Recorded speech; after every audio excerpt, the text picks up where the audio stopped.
The garage was cluttered, wires tangled across the workbench, half-assembled gadgets blinking weakly under the dim overhead light. The air smelled of burnt circuits and stale coffee, the scent of long hours and stubborn ambition. James Siminoff wiped his hands on his jeans, frustration creeping into his expression as he adjusted a small circuit board, hoping this time it would work. A sharp knock echoed through the house. James froze. He hadn't heard the car pull up. No footsteps on the gravel. Another knock, louder this time. He rushed to the door, but by the time he swung it open, the porch was empty. A package lay on the mat. No note, no sign of who had left it. It wasn't the first time. How many deliveries had he missed? How many unexpected guests had turned away?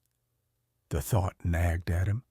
Back in the garage, he stared at the mess of wires, his mind drifting. He had spent years building ideas that never quite took off. But this was a problem he couldn't ignore, a problem millions of people probably had. His fingers twitched toward a blank notepad. An idea was forming, a way to see who was at the door without being there. But ideas were easy.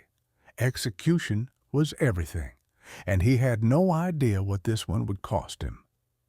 James hunched over his workbench, sketching furiously. The idea was simple, too simple, a doorbell with a camera. But simplicity was deceptive. It had to be smart. It had to connect to a phone. It had to be seamless. The first prototype was a disaster, a jumbled mess of wires, a cheap camera module, and a Wi-Fi chip that barely held a signal. When he tested it, the video lagged by a full 10 seconds. The speaker crackled like an old radio. It was unwatchable, unlistenable, unusable. But James wasn't the type to walk away. Nights blurred into mornings. His garage became a war zone of failed attempts, shattered casing prototypes, and an endless stream of discarded circuit boards. His wife, Erin, watched with quiet patience, knowing better than to suggest he take a break.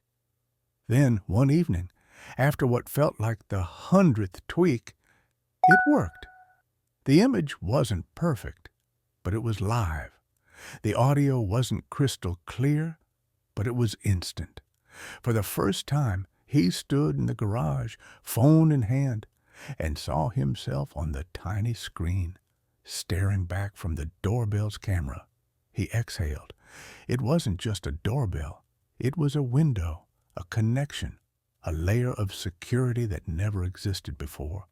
But an invention meant nothing if no one knew about it, and getting the world to notice would be a battle he wasn't prepared for. James stared at the email on his screen, heart pounding. Shark Tank is interested in your product. Can you come to Los Angeles for a taping? This was it, the break he needed. He had spent months refining his invention, now officially named Doorbot. It wasn't just a gadget anymore, it was a product. He had convinced a few early customers, scraped together some sales, but the real challenge was scale. To take it beyond his garage, beyond a niche audience, he needed capital, and Shark Tank could change everything. The weeks leading up to the pitch were a blur of preparation. He memorized his numbers, rehearsed every possible question, and fine-tuned his story. But deep down, anxiety gnawed at him. Would they see what he saw, or would they tear him apart on national television? The studio lights were blinding. The set was intimidating. 5 wealthy, sharp-eyed investors seated in front of him waiting. Cameras rolled. There was no turning back. James took a deep breath and stepped forward. "Hello, Sharks. My name is James Siminoff, and I am here today seeking $700,000 for a 10% stake in my company." He launched into his pitch, demonstrating the Doorbot in action. The concept was airtight. Homeowners could now see and speak to visitors from anywhere in the world. It wasn't just a doorbell. It was peace of mind. The Sharks listened, some nodding, some skeptical.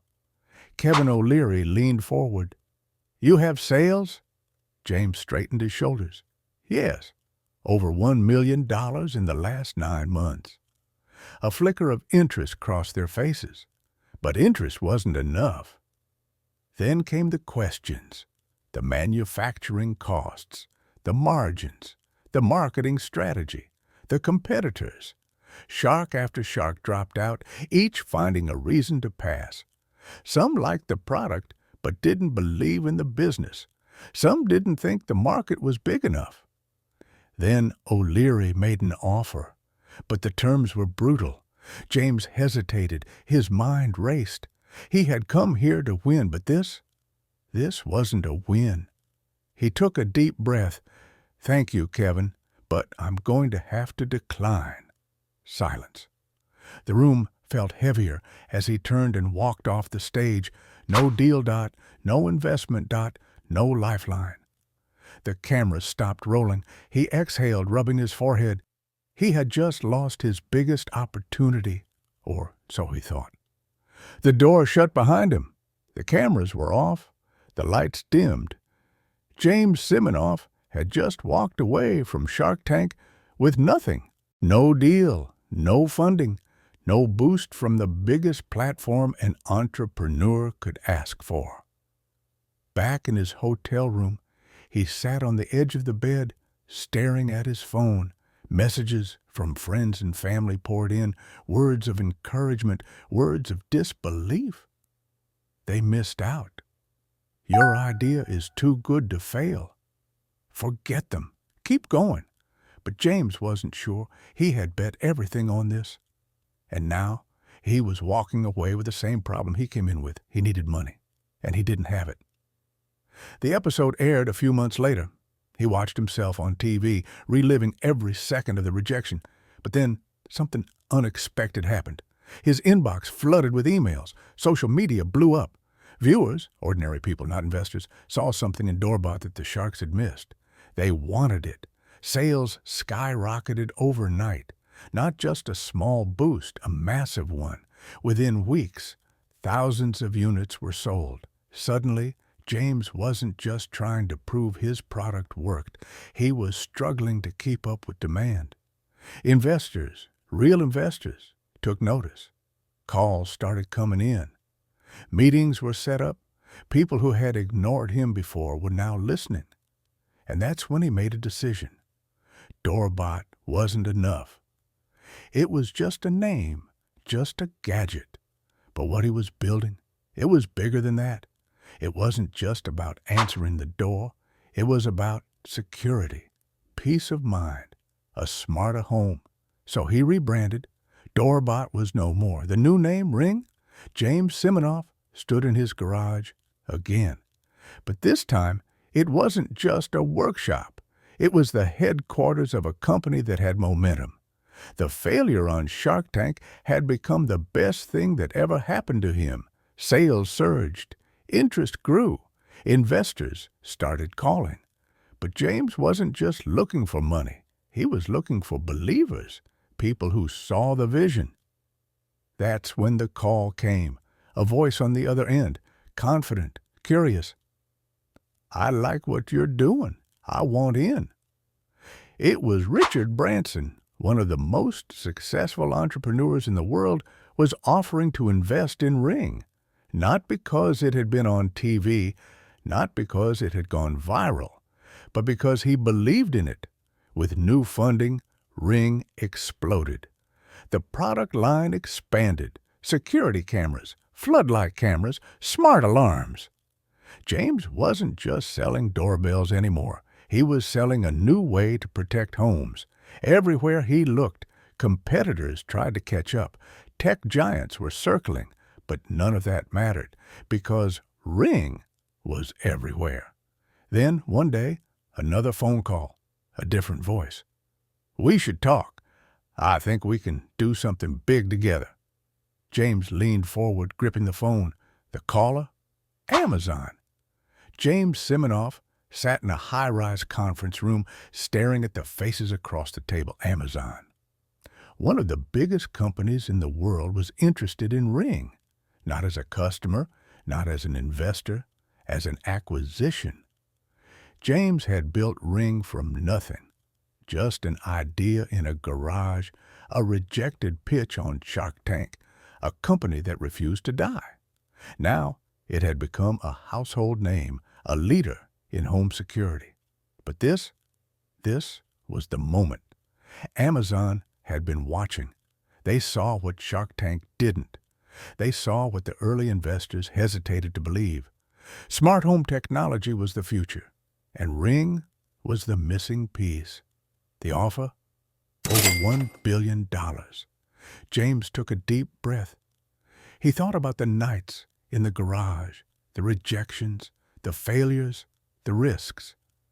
He thought about the people who had doubted him, the moments he had almost given up. And then he thought about what was next, because this wasn't an ending. This was just another door opening. He shook hands. The deal was done. Months later, in a twist that felt like a full-circle moment, James walked back onto the set of Shark Tank. But this time, he wasn't there to ask for money. He wasn't a contestant. He was a shark. And every entrepreneur standing where he once stood, they knew exactly who he was. Because sometimes the biggest opportunities come from the doors that close. The end. Thanks for watching. Please like the video and subscribe the channel and wait for more story.